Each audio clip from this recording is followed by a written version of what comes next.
नमस्कार दोस्तों।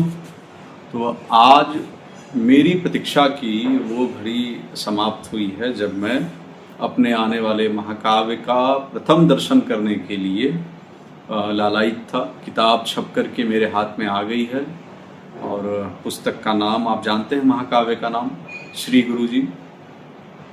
जैसा मैंने पीछे भी एक वीडियो बनाई थी मैंने, तो उस पर कहा बहुत कुछ पीछे के कई वर्षों में अध्यापन करने के बाद और कुछ राष्ट्र से जुड़ी हुई चीज़ें देखने समझने के बाद जिस व्यक्तित्व का चुनाव या जिस व्यक्तित्व ने सबसे ज़्यादा आकर्षित किया, और सच कहूँ तो अपना भी कुछ जीवन हल्का फुल्का कुछ जरूर उनके आसपास का ऐसा लगा, और सात्विक विचारधारा के कारण, आध्यात्मिक विचारधारा के कारण और राष्ट्र प्रथम लेकर के चलने के कारण मैंने जो महाकाव्य लिखा वो सरसंघ चालक, द्वितीय सरसंघ चालक गुरु जी के ऊपर लिखा।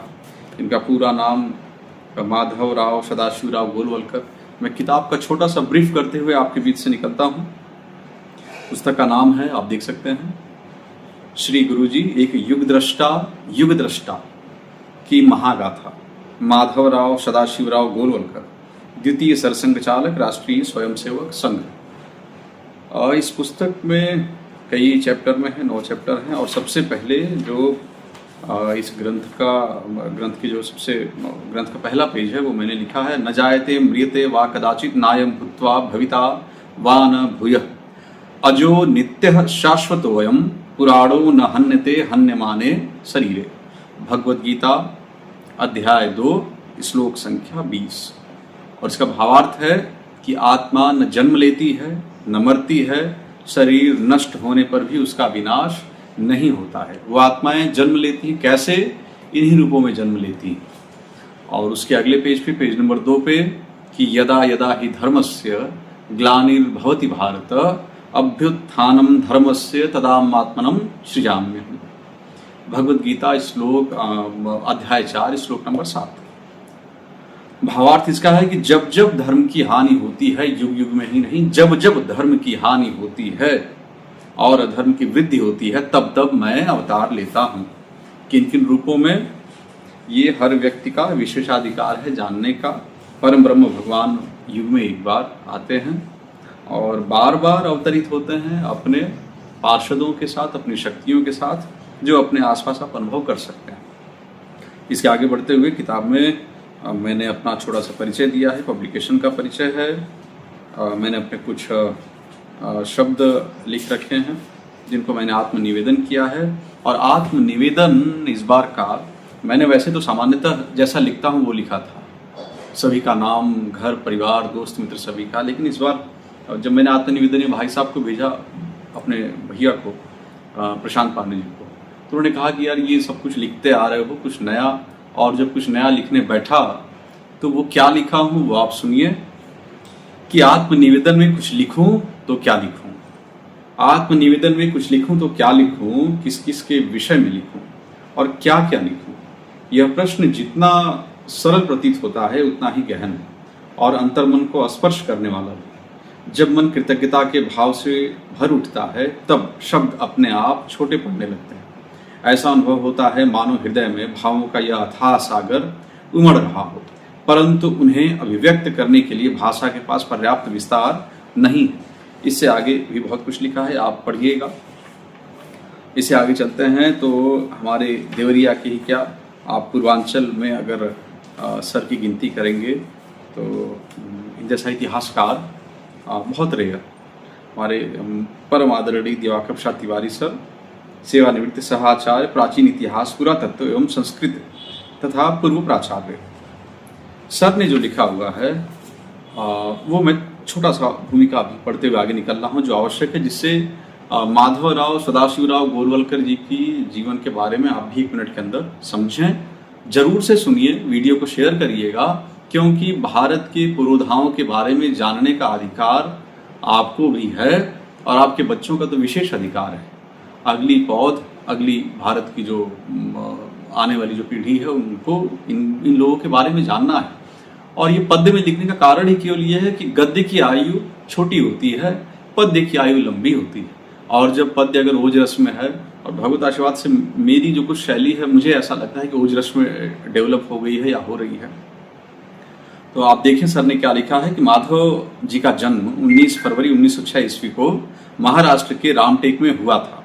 बचपन में उनको मधु कहकर पुकारा जाता था।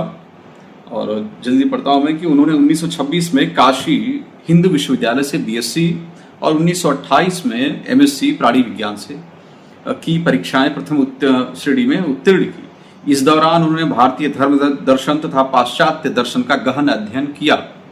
इसके पश्चात वे मत्स्य जीवन पर शोध कार्य करने के लिए चेन्नई के मत्स्यालय चले गए, परंतु इसी बीच वे आर्थिक संकटों से घिर गए और अस्वस्थ हो गए। उनका स्वास्थ्य गिरा। अपना शोध कार्य अधूरा छोड़कर उन्हें नागपुर वापस लौटना पड़ा। मात्रा की अशुद्धि हो गई है, लौटना हो गया है, लौटना पड़ा की जगह। 1931 में माधव बनारस हिंदू विश्वविद्यालय के प्राणी विज्ञान विभाग में निदेशक के पद पर नियुक्त हुए। विश्वविद्यालय प्रशासन ने उनके विशद अध्ययन को देखते हुए विश्वविद्यालय प्रशासन ने उन्हें बीए में अंग्रेजी और राजनीति शास्त्र पढ़ाने का निर्देश दिया। अपने परिश्रम और अध्यापन शैली से वे विद्यार्थियों के इतने प्रिय हो गए कि वे उन्हें गुरुजी, ये संबोधन बनारस का दिया गया है, गुरुजी का नाम, उन्हें गुरुजी कहकर संबोधित करने लगे। फिर गुरुजी का यह संबोधन उनके व्यक्तित्व का अभिन्न अंग बन गया। आगे 1938 के बाद उन्होंने संघ कार्य को अपने जीवन का ध्येय बनाया। 1939 में उन्हें संघ के कार्यवाहक का दायित्व सौंपा गया। उन दिनों सरसंघ चालक डॉक्टर हेडगेवार जी बहुत अस्वस्थ चल रहे थे, अतः उन्होंने माधव को कार्यकर्ताओं के सामने बुलाकर कहा कि अब आप ही संघ का कार्यभार संभालें। 1942 के भारत छोड़ो आंदोलन के समय उनके नेतृत्व में संघ के स्वयंसेवकों द्वारा देश में जन जागरण का अभियान चलाया गया।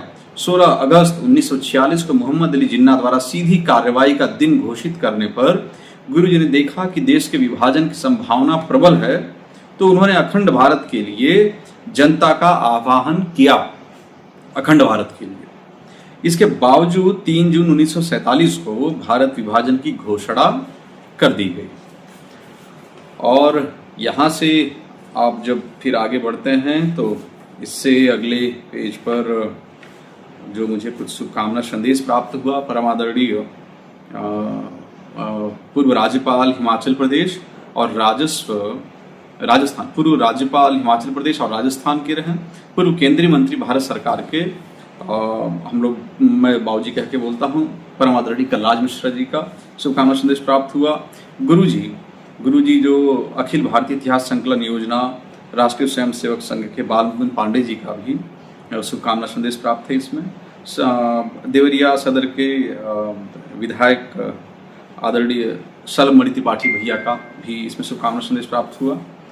और यहाँ से आगे बढ़ने पर फिर ये चैप्टर कुछ चीज़ें, एक 5-6 पॉइंट मैंने इसमें ऐसा बनाया है जो माधवराव सदाशिवराव गोलवलकर जी, श्री गुरु जी ने जो कहा था, वो उनके जो वक्तव्य थे खास जो मुझे अच्छे लगे कि राष्ट्रभक्ति केवल भावना नहीं, जीवन का अखंड तप है। बहुत बड़ी बातें, अद्भुत बातें थी कि राष्ट्रभक्ति केवल भावना नहीं, जीवन का अखंड तप है। राष्ट्र की शक्ति उसकी संगठित समाज शक्ति में निहित होती है। भारत केवल एक भूभाग नहीं, जो इसको जमीन समझते हैं वो इस बात को ध्यान से सुने कि भारत केवल एक भूभाग नहीं अपितु एक दिव्य सांस्कृतिक चेतना है। जब तक समाज संगठित नहीं होगा तब तक राष्ट्र पूर्ण सामर्थ्य प्राप्त नहीं कर सकता। राष्ट्रीयता का आधार केवल राजनीति नहीं, संस्कृति होती है। संस्कृति। माधवराव सदाशिवराव गोलवलकर श्री गुरु जी के ये कथन थे। उसके बाद अध्याय हैं, 9 चैप्टर बने हुए हैं। 9 चैप्टर में जन्म, आरंभिक शिक्षा, एक त्रुटि इसमें लाख देखने के बाद कुछ न कुछ त्रुटियां रह जाती हैं, उसके लिए क्षमा करिएगा आप लोग। शिक्षा की जगह शिक्षा हो गया है यहाँ। और इसी तरह पहला चैप्टर 9 चैप्टरों में है। पहला चैप्टर है जन्म, आरंभिक शिक्षा, उपनयन संस्कार। उपनयन संस्कार को बड़ा विशेष तरीके से भगवान ने मुझसे लिखाया है। काशी व श्री गुरु जी, दूसरा चैप्टर। तीसरा है एकांतवास या जनसेवा के विचार पर मंथन। चौथा है संघ शाखा व गुरु जी। 5वां है दीक्षा। 6वां चैप्टर है राष्ट्रीय स्वयंसेवक संघ के सरकार्यवाहक के रूप में। 7वां चैप्टर है भारत के बंटवारे का पुरजोर विरोध। 8वां चैप्टर है श्री गुरु जी को कारावास। 9वां चैप्टर है पूर्वी पाकिस्तान वर्तमान का बांग्लादेश में सेवक व रक्षक के रूप में संघ तथा श्री गुरु जी का, और फिर उसका संघ तथा श्री गुरु जी का देहावसान। उसके बाद आप आगे बढ़ते हैं, चैप्टर शुरू हो गया है। चैप्टर में मैंने कुछ पॉइंट आउट कर रखा है जो आपको जल्दी जल्दी आगे बताते चलूँ। मैं जल्दी में हूँ लेकिन आप जल्दी में नहीं रहिएगा, कारण ये कि इस ग्रंथ के साथ साथ बहुत कुछ चल रहा है, वो आप सोशल मीडिया पेज को देखते होंगे तो जानते होंगे।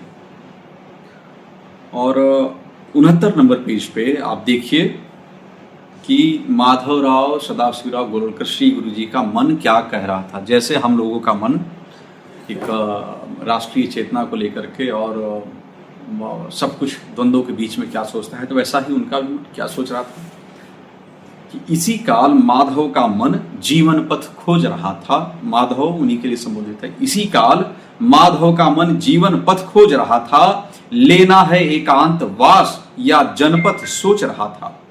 20 मार्च 1929 का एक पत्र बताता, माधव के अंतः विचार का हूं कुछ अंश दिखाता। देखिए पद क्यों आनंददायक होता है कि हिम के क्षेत्र का वासी बनकर ज्ञान वही हो अर्जित, या कि जन जन की सेवा में जीवन करूं समर्पित। माधव के अंतः ने बोला आम नहीं हो जीवन, माधव के अंतः ने बोला आम नहीं हो जीवन, भक्ति भाव धारी हो मन जैसे कि सुंदर उपवन। इस जीवन का लक्ष्य एक हो ब्रह्मनाद को पाना और तत्व के उद्गम स्थल से जाकर मिल जाना। लक्ष्य नहीं यदि साध सके तो फिर आना होगा, मोक्ष प्राप्त करने को माधव मार्ग बनाना होगा। यद्यपि पहले ही मुझको सन्यास मार्ग था प्यारा, किंतु अभी तक पूर्ण रूप से उसको नहीं स्वीकारा। हिम के क्षेत्र में जाने का निश्चित विचार त्यागूंगा। संकल्प किया उन्होंने कि राष्ट्र की सेवा ही करनी है रह करके समाज के बीच में, कि हिम के क्षेत्र में जाने का निश्चित विचार त्यागूंगा और मानव की सेवा में पल प्रतिपल जागूंगा। साधारण जनता के दुख को साझा कर है चलना, निज वसुधा के रक्षण रथ अब होगा हमें संभलना। यही प्रार्थना साधक की तुमसे है पुण्य हिमालय, निर्मल मन करना मेरा और तन शुभता का आलय। सन 1930 में शुभ शिक्षण का कार्य मिला था, पुण्य धरा काशी बीएचयू में यह पुष्प खिला था। किस विषय में? विषय जीव विज्ञान के थे। व्याख्याता बनकर आए और 3 वर्षों तक जाने कितने विषय पढ़ाएं। छात्र जो थे संपर्क में निर्धन, उन पर आय थी जाती, उनकी इनकम का बड़ा हिस्सा जाता था निर्धन छात्रों की पढ़ाई लिखाई उनकी व्यवस्था करने में। कि छात्र जो थे संपर्क में निर्धन, उन पर आय थी जाती, प्राण वायु बनकर शिक्षा की थी वह उन्हें पढ़ाती। प्रेम विवश छात्रों ने दे दी नव उपाधि साधक को, गुरुजी नाम से बोल पड़े सब अपने आराधक को। सन 1928 भैया जी काशी आए और पठन पाठन के संग संग शाखा वहां लगाए। शाखा लगी, फिर क्या हुआ कि भैया जी दाढ़ी ने गुरुजी से संपर्क बढ़ाया और नित्य प्रति गुरुजी को शाखा में संग के पाया। स्वयं सेवकों को गुरुजी पंडित जी से मिलवाते और पूज्य पंडित जी का आशीष थे उन्हें दिलाते। बीएचयू के संस्थापक कालांतर में पंडित जी ने स्थल था दिलवाया, बीएचयू में एक भवन शाखा के हित खुलवाया। ऐसे ही यहां से आगे बढ़िए तो अब आपको 83 नंबर पेज पे दिखाते हैं क्या लिखा हुआ है। देखिए संघ में जाने के बाद का निर्णय है। गुरुजी भी किसी के पुत्र थे, उनकी माता जी की इच्छा थी, पिता की भी इच्छा थी। पिता का तो देहावसान हो गया था बहुत पहले। और माता जी ने क्या कहा गुरुजी से वो सुनिए कि माधव अब कर लो विवाह, माधव अब कर लो विवाह। यह माता ने समझाया, किंतु योगरत साधक मन को यह प्रस्ताव न भाया। माता को करके प्रणाम बोला यह कार्य असंभव, माता को करके प्रणाम बोला यह कार्य असंभव। मेरे तन मन और जीवन से राष्ट्र कार्य ही संभव। अपना वंश भले न आए, अपना वंश ये साधारण बात नहीं थी, ऐसे शब्द साधारण नहीं होते हैं, असाधारण व्यक्तित्व के होते हैं, असाधारण ऊर्जा के साथ होते हैं कि अपना वंश भले ना आए भारत को बढ़ने दो, माँ मेरे जैसे हाथों को अब भारत गढ़ने दो। सहज भाव से जानो माँ भारत ऋषियों की भूमि, निज अस्थि का शस्त्र बनाते अस्थि दधीची झूमी। सुनो मातु तुमको बनकर मैं एक ऋषि समझाता, युद्ध काल क्या घटा था कैसे वो हूं आज सुनाता। फिर यहाँ महर्षि दधीच की भी थोड़ी चर्चा है और इससे आगे बढ़ते हुए पेज नंबर 106।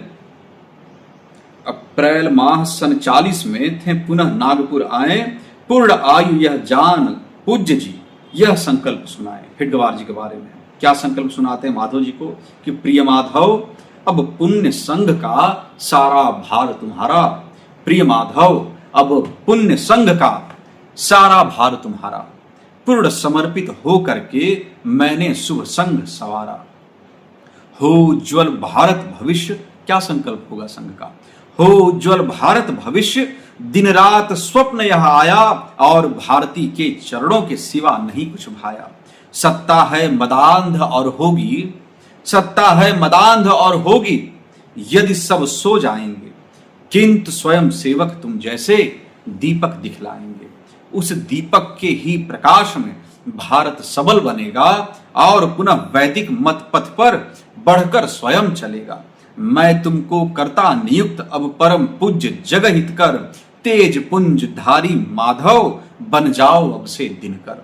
जून माह 1940 शुक्रवार दिन आया, हिडगवार जी परम पूज्य ने जब श्रीधाम को पाया। निज वसुधा को प्राण पुष्प जो अपना स्वयं चढ़ाते, वही तपस्वी पुण्य धरा पर पुनः लौट कर आते। पंच तत्व का यह शरीर है भले तत्व से खिलता, किंतु विचारों का प्रसून भी इन्हीं तत्व से मिलता। पुण्य प्राय जितने वसुधा पर हैं समान स्पंदित, पुण्य प्राय जितने वसुधा पर हैं समान स्पंदित, पंच तत्व और पुरा तत्व का, पंच तत्व और परा तत्व को करते हैं वो वंदित। 5 पुण्य सम संघ चालकों ने थी सभा बुलाई, 5 पुण्य सम संघ चालकों ने, हिडगवार जी के कहने के बाद संघ के 5 विशेष लोग जमा हुए, एक सभा बुलाई गई और उसमें नाम मनोनीत करके आम सहमति बन गई द्वितीय सर संघ चालक के रूप में गुरु जी के, कि 5 पुण्य सम संघ चालकों ने थी सभा बुलाई और पूज्य के प्रिय माधव पर आम सहमति आई। संघ सेवकों के गुरु जी अब परम पूज्य कहलाएं और परम प्रिय स्वयं सेवकों से व्याख्यान सुनाएं। यह दायित्व दिया है जिसने वही शक्ति भी देगा। देखिए क्या वाक्य थे। जब संघ का कार्यभार सर कार्यवाह के रूप में गुरुजी को मिलता है तो गुरुजी कहते हैं कि जिसने पद दिया है वो उनकी शरीर शांत हो चुकी है, लेकिन शरीर शांत होने का अर्थ ये बिल्कुल नहीं कि ऊर्जा नष्ट हो गई है। एनर्जी ट्रांसफॉर्म्स फ्रॉम वन एक बॉडी से it transform to another body, दूसरी शरीर में रूपांतरित हो गई है। वो शरीर वायु, पृथ्वी, अग्नि, जल और आकाश इन तत्वों में जाकर के विलीन हो गई। तो मार्गदर्शन तो वो करते ही, जैसा मैं हमेशा कहता हूँ, आपके पितृ पुरखे, आपकी संस्कृति आपका मार्गदर्शन करती रहती है। वैसे ही इन्होंने कहा कि यह दायित्व दिया है जिसने वही शक्ति भी देगा, भारत के उज्जवल भविष्य का मार्ग प्रशस्त करेगा। हम तो हैं जनता के सेवक और सत्य पथ वाले, अपने अति पावन विचार से ही हम राष्ट्र संभालें। भारत माता की अखंडता का हम ध्यान धरेंगे, जितने मत हैं शुद्ध शुद्ध उनका हम मान करेंगे। संघ ने गुरुजी के नेतृत्व में नई गति थी पाई, पूर्ण काल के संघ प्रचारक की नवनीति भी आई। संघ ने कैसी गति पाई आप वो देखिए। जब कोई पुण्यात्मा किसी कार्य में लगता है तो गति कैसी होती है वो आप देख सकते हैं। और यहाँ से आगे बढ़ते हुए page number 121, will directly jump on page number 121 just because कि वीडियो लंबा ना हो और आप लोगों को बहुत बोरिंग ना लगे, क्योंकि बहुत मार्केटिंग मुझे आती नहीं है, ये मेरी कमी भी है। चाहे मित्रगण कहते ही रहते हैं, चाहे मेरे कुछ और मित्र हों, मेरे बच्चे, भाई बंधु, प्रवीण वगैरह, अमित, ये सब लोग, आनंद भाई, ये कहते ही रहते हैं मार्केटिंग वगैरह किताब की आती नहीं है मुझे लगता है मुझे केवल लिखना आता है और उससे ज़्यादा कुछ नहीं आता। लिखना भी क्या आता है, गुरु जी के आशीर्वाद से। मेरे स्वामी जी के आशीर्वाद से, भगवत आशीर्वाद से ये हो रहा। तो आप पेज नंबर 121 से आगे देखिए और फिर हम लोग वाइंड अप करेंगे कि यहाँ क्या कह रहे हैं गुरु जी कि भारत को करने स्वतंत्र, जब भारत का विभाजन होता है, भारत पाकिस्तान इस रूप में जब विभाजन हुआ, संघ ने बहुत विरोध किया, गुरु जी ने बहुत विरोध किया था कि भारत को करने स्वतंत्र अब नई नीति बनती, अब भारत को करने स्वतंत्र अब नई नीति, अब नीति नई बनी थी, लेकिन कुत्सित मत वालों की संग से खूब ठनी थी।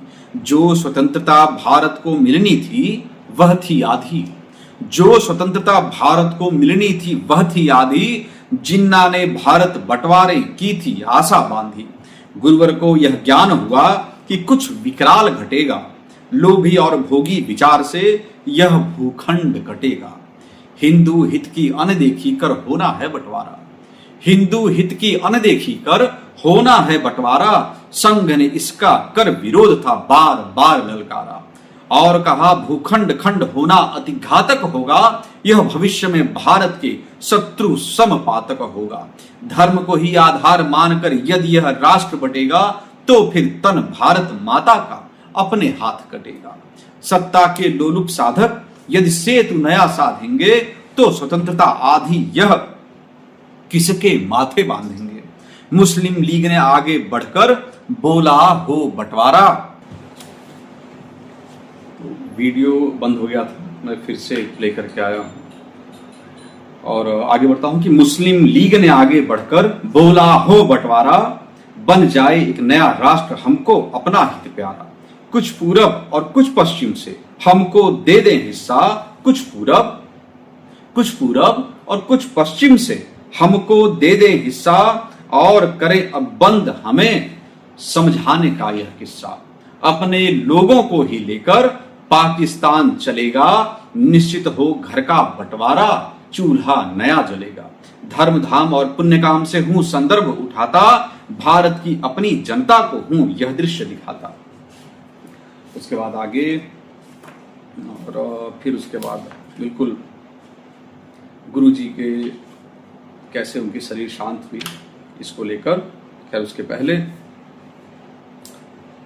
जो गुरु जी के विचार थे हिंदुत्व के बारे में, जो मैंने अपने अध्ययन से निकाला या जो मुझे समझ आया, त्रुटि हो तो आप क्षमा करिएगा और मुझे सुझाव दीजिएगा क्या इसमें सुधार करना है, तो अगली प्रति में सुधार होगा।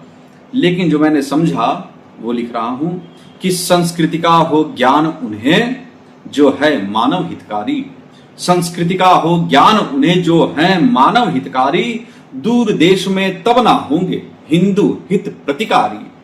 है अपनी संस्कृति विराट, है अपनी संस्कृति विराट, उसका विज्ञान दिखाएं, वेद पुराण शास्त्र और दर्शन का मंथन समझाएं।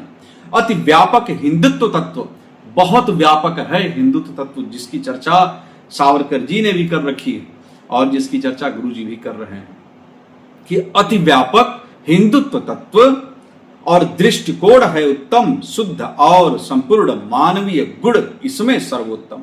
जाति पाति है कालकूट और असमय ही असिधारी, मानव हित की अनदेखी कर है मानव पर भारी। हिंदू हित पर फिर से पढ़ता हूं कि अति व्यापक हिंदुत्व तत्व और दृष्टिकोण है उत्तम, शुद्ध और संपूर्ण मानवीय गुण इसमें सर्वोत्तम। और जातिपात में तो उन्होंने क्या कहा कि जातिपात है कालकूट और असमय ही असिधारी, असी का मतलब तलवार, कि जातिपात है कालकूट और असमय ही असिधारी, मानव हित की अनदेखी कर है मानव पर भारी। जो पहाड़ियों और जंगल में कष्ट उठाकर जीते, जो भी अपने मित्र बंधु हैं जातिवाद विष पीते, वे समाज के अंग हमारे उन्हें जोड़ना होगा। जाति पाति के गरल पात्र को हमें तोड़ना होगा। कि माह दिसंबर सन 71 पाक ने हमला बोला और भारतीय सेना ने भी फेंका था बम गोला। स्वयं सेवकों, देखा आर्थिक पक्ष कितना मजबूत, कितनी विशेष जानकारी कि स्वयं सेवकों को समझाते परम पूज्य कहते हैं, श्वास शेष जब तक तन की हम एक बने रहते हैं। अपनी सेना युद्ध क्षेत्र में विजय करेगी निश्चित, किंतु यहाँ उत्पादन, प्रोडक्शन को लेकर, किंतु यहाँ उत्पादन बहुतायत हम करें सुनिश्चित। उद्योगों खेतों से यदि उत्पादन और बढ़ेगा तो सत्ता पर युद्ध खर्च का भार ही नहीं पड़ेगा। स्वयं सेवकों ने बढ़कर सेना बल जोड़ दिया था और भारतीय सेना ने तब पाक को तोड़ दिया था। मुक्त हुआ था पाक पश्चिमी, बांग्लादेश बना था। पाक पराजय का भारत में उत्सव खूब मना था। अब गुरुजी की शरीर शांत होते समय कि जैसे सिद्ध मुनि कोई, और अंतिम समय में गुरुजी जिस तरह से थे, जो मैंने पढ़ा मेरे रोंगटे खड़े हो गए थे, और जो भाव जन्म लिए वो मैंने इस महाकाव्य में अंतिम पंक्तियों में लिखा हुआ है। वास्तव में एक साधक का एक सिद्ध पुरुष, सिद्ध मानव, कि जैसे सिद्ध मुनि कोई ना अंतकाल घबराता, जैसे सिद्ध मुनि कोई ना अंतकाल घबराता, जैसे सिद्ध मुनि कोई है मौन समाधि पाता, जैसे सिद्ध मुनि कोई है ध्यान मग्न हो जाते, जैसे सिद्ध मुनि कोई, जैसे सिद्ध मुनि कोई है ध्यान मग्न हो जाते, जैसे सिद्ध मुनि कोई है भगवत दर्शन पाते, जैसे सिद्ध मुनि कोई निज राष्ट्र का गौरव गाता, जैसे कोई सिद्ध मुनि यह देह त्याग कर जाता, वैसे ही गुरुवर महान भी त्याग गए तन अपना और पुण्य प्रद संग से बोले जय भारत मां जपना, जय भारत मां जपना। तो ये श्री गुरु जी महाकाव्य मेरी तरफ से पूर्ण हुआ और आज से आपके बीच है। आप इसे अपना आशीर्वाद दें। बहुत परचेज अपील नहीं कर पाता, दोस्तों मित्रों को ही लिंक भेज पाता हूँ, और वो भी कुछ खास मित्र जो हैं वो कहते हैं भैया पेमेंट भेज करके भेज रहा हूँ। तो आप किताब को देखें और जरूर ऑर्डर करें। घर में इस ग्रंथ को आवश्यक रूप से रखिए, पढ़िए। जो समर्थक हैं, आपके विचार संघ से मिल सकते हैं, अलग हो सकते हैं, आपके विचार कांग्रेस से मिल सकते हैं, अलग हो सकते हैं, आपके विचार सपा से बसपा से मिल सकते हैं, अलग हो सकते हैं। मानवीय रूप पे अगर आप जग हितकारी हैं, मानव हितकारी हैं, तो सभी के विचार, सभी के भाव एक होते हैं, और उनमें एक श्रेष्ठ व्यक्तित्व के जीवन पे यह किताब, यह ग्रंथ लिखा गया, यह महाकाव्य। तो इसको जरूर पढ़ें। इसमें अपना शुभकामना संदेश देने के लिए सभी का धन्यवाद कर रहा हूँ।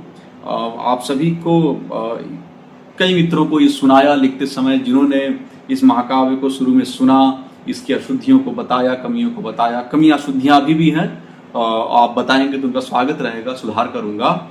लेकिन ये मंगाइए, पढ़िए, घर में रखिए। धन्यवाद।